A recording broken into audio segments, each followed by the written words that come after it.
की ओर से सालाना जलसे का आयोजन किया गया। इस मौके पर शहर काजी जुबैर अहमद साहब और हजरत मौलाना मकसूद कासमी साहब ने शिरकत की।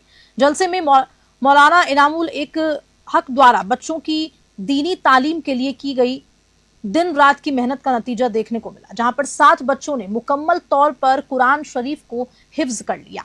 इस अवसर पर मध्य प्रदेश के गुना और हाड़ौती क्षेत्र से भी कई हाफिज साहब पहुंचे, जिन्होंने बच्चों की मेहनत को सराहा और मदरसे की तरक्की की दुआ मांगी।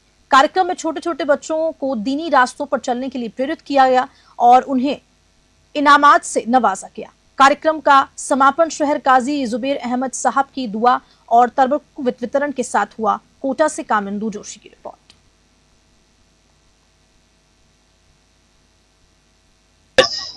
मदरसा इब्न हफीज के सालाना जलसे में हाजिरी हुई। अल्हम्दुलिल्लाह बच्चों ने बहुत अच्छा जो है परफॉर्मेंस दिए, बहुत अच्छा उनकी तैयारी की गई थी।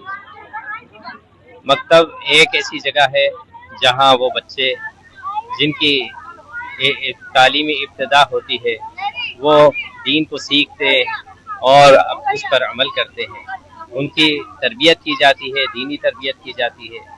तो आज बच्चों के प्रोग्राम देखा, माशाल्लाह बहुत अच्छा था। दीनी मकातिब का जो मकसद है वो ये है कि कौम के नौनिहाल बच्चे दीन से आरास्ता हों, उनके अखलाक अच्छे हों, उनके अंदर वो तक़वा परहेज़गारी की सिफत पैदा हो जाए, जिससे आगे चलकर बड़े होकर वो एक जिम्मेदार इंसान बने, जिम्मेदार मोमिन बने और तमाम लोगों के हुकूक को पूरा करने वाले बने।